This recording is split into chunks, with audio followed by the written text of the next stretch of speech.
You want to know what's going on with the vaccine here in Asia right now? Well, stick around because I'm about to tell you.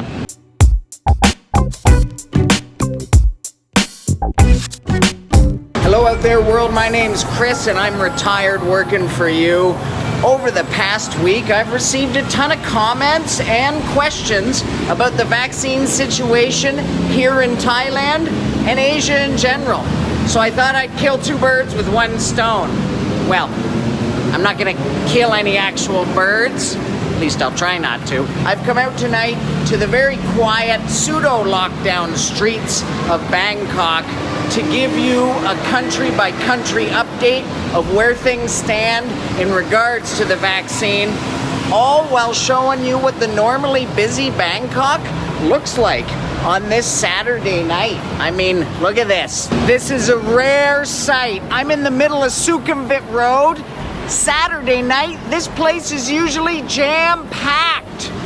Not tonight. We're here down in Soi Cowboy. It's Saturday night. This place is usually lit up like a Christmas tree and it's totally dark. Has anyone here ever heard of a magic light switch? Do you know where I could get my hands on one of them? If you haven't seen the video of the magic light switch, I'll leave a link about it right up here. You should really check that one out. Anyways, let's talk about the vaccine really quick so you know where I stand on this hot topic. I know there's some really passionate people out there. I've seen your comments that can get extreme on both sides, from things like this vaccine is a hoax and just a moneymaker to, hey, this vaccine can't get out fast enough and it's the only way this is all gonna end. I'd say, well, there's actually a couple people out here, but it's still all closed. Anyways, I'd say there is only one pure truth about the vaccine, and that is that nobody knows. Will it work? Nobody knows. Will it cause damage? Nobody knows. The bottom line is, this is the first time a vaccine's been rolled out this quickly with the aim to vaccinate the entire global population as quickly as possible. So, my stance on it is this. I hope it works. Some of you that comment, that you seem to almost be foaming at the mouth and it feels like you're actually hoping it's a hoax just so you can be proven right. I don't get that. I just don't get it. All I want is for this crap to end. I want to be able to jump on a plane and travel. I'd love to go visit my parents back in Canada. I'd love for all of you to be able to come here to Thailand and have the time of your life without worrying about a damn thing. So my take on the vaccine, I just hope it works. And only time will tell. With that out of the way, let me give you the quick summary of where many of the Asian countries stand as of today in regards to the vaccine rollout. Ready? Here we go. Let's start with perhaps the most interesting and least talked about place in most media, India. I'm here out in front of the Indian consulate in Bangkok where there's a massive police presence tonight. It's pretty weird. But this isn't where I'm going to give you the Indian update. I'm going to do it here at the Ong Ang walking street where, remember, just a few weeks ago, Haley and I came down here and you could barely even move with all the people. Look at this. This is Saturday night. This place should be wall-to-wall people. It also happens to be my favorite place to get Indian food, so I thought I would come down here for the India update. This country, India, has the second most cases of COVID in the world next to the USA, and it also happens to produce 60% of all vaccines that are sold worldwide and can produce vaccines faster and cheaper than most countries. As of now, it looks like two vaccines, the AstraZeneca Oxford one and another one made by a local company called Bharat Biotech, are approved. They plan to prioritize health workers and the elderly, and they have a goal to vaccinate 300 million people by August. Pretty impressive. Next up, the other Asian country with over 1 billion people to vaccinate, China. For this one, we're here now in Bangkok's Chinatown. It's normally difficult to walk on these streets due to how crowded it is at about 9:30 p.m. on a Saturday night. It's shoulder to shoulder, but now it's a lot quieter than normal, but let's be honest, even a pseudo-lockdown can't keep everyone away from Chinatown. So China, anyway, for their part, has approved a vaccine by a state-owned pharma company called Sinopharm, but they also have 4 other vaccine candidates that are all moving through the approval process. And of those that have received the Sinopharm vaccine already, reports out of China tell us that only 2 people per million experience serious reactions. Wow, happy. One of them turned into a chicken. The country's already given out close to 5 million doses, prioritizing the frontline healthcare workers. The vaccine's free, and they aim to vaccinate 50 million people before February's Lunar New Year. As with many things, China obviously has the ability to mass produce other vaccines and already has a deal in place with the AstraZeneca Oxford one. China appears to be on track to become one of the main suppliers to many of the countries here in the Asian region. To discuss both Hong Kong and Taiwan, I'm here in front of one of my favorite Taiwanese dumpling franchises in the world, Din Tai Fung. This one's located right here in the basement of the Terminal 21 shopping mall.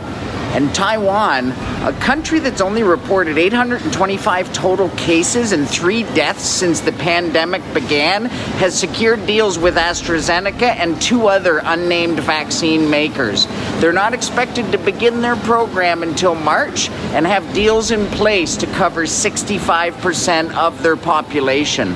For its part, Hong Kong has approved the Oxford AstraZeneca vaccine and secured supply deals with them, Sinovac and Pfizer, and claims there's going to be enough doses to cover their entire population. I've been unable to find a timeline for Hong Kong, but they do plan to start en masse this month.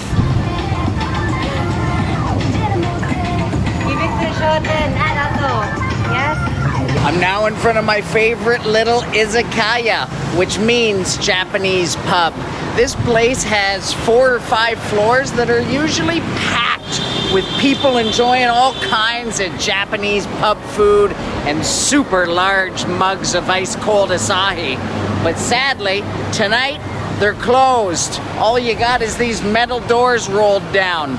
The country of Japan, meanwhile, is currently enduring its biggest surge yet, with a state of emergency declared this week in Tokyo.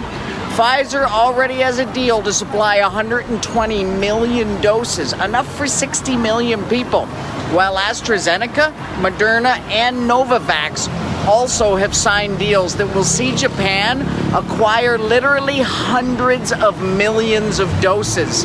Vaccinations will not begin there until late February, with healthcare workers and the elderly given priority. The government is saying that they will bear the cost, making the vaccine free for the people. One footnote is that Japan is going to face the challenge of its population having one of the lowest vaccine confidence levels in the world, with more than 1/3 of the population saying they will not take the vaccine. Remaining in Northeast Asia, I'm here in the middle of what they call Koreatown here in Bangkok, which really is nothing more than a small collection of Korean shops and restaurants in this one little building complex. A little disappointing, to be honest, but there's some good food in here. Anyway, South Korea, as it pertains to the vaccine, has signed with several suppliers, but has yet to formally approve any of them. But they have deals to cover 10 million people each from Pfizer, AstraZeneca, Moderna, and the Global COVAX Initiative, with another deal to cover 6 million additional people from the Johnson & Johnson vaccine. Set to begin rolling out in February, the South Korean government expressed their goal is to cover 80% of their population by November, which they say will allow them to reach herd immunity.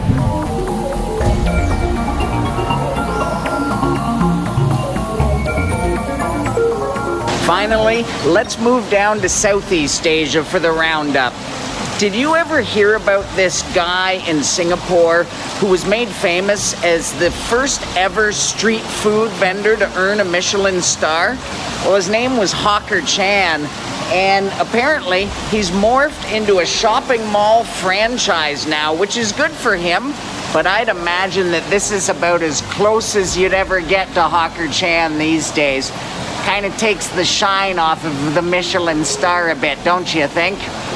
Anyways, Singapore is the global leader in the vaccine race and has committed to vaccinating their entire population free of charge by the end of 2021. The Philippines have not approved any vaccine, but members of the president's military guard took unauthorized vaccines all the way back in September, claiming that they just couldn't wait. For the Vietnam update, I'm here in front of Le Dalat. This is a nice little Vietnamese restaurant right here on Sukhumvit Soi 23. And in fact, I'm gonna leave a Google map link to all the locations from tonight's video in case you wanna go visit them yourself sometime. This is another country that's thus far been able to escape relatively unscathed, with only 1,512 reported cases and 3 total deaths to date. Vietnam has signed on to take 30 million doses of the Oxford AstraZeneca vaccine, which are going to be delivered over the course of the remainder of this year. As for the rest of Southeast Asia, details around the plans for Cambodia, Laos, and Myanmar remain somewhat cloudy, so I'm not going to get into that, but I am going to tell you about one more place. Right here in Thailand, the kingdom has secured 26 million doses of the AstraZeneca vaccine and is also looking to set up a local production center to manufacture it right here, with the hopes to supply Thailand and other neighboring countries here in Southeast Asia, with May being targeted as the start date of this distribution. Thailand will also take shipment of 2 million doses of the Sinovac vaccine in each of February, March, and April. And they're looking towards a goal of having over 50% of the population done and vaccinated before the end of 2021. I reiterate my hope for this vaccine news to end up being good news. I would love nothing more than for each and every month in 2021 to deliver better news than the last on the number of vaccines that are rolling out and the number of cases and deaths that are rolling in. If you found this video useful, please subscribe to the channel and you'll get a steady diet of fun and informative videos from right here in Thailand.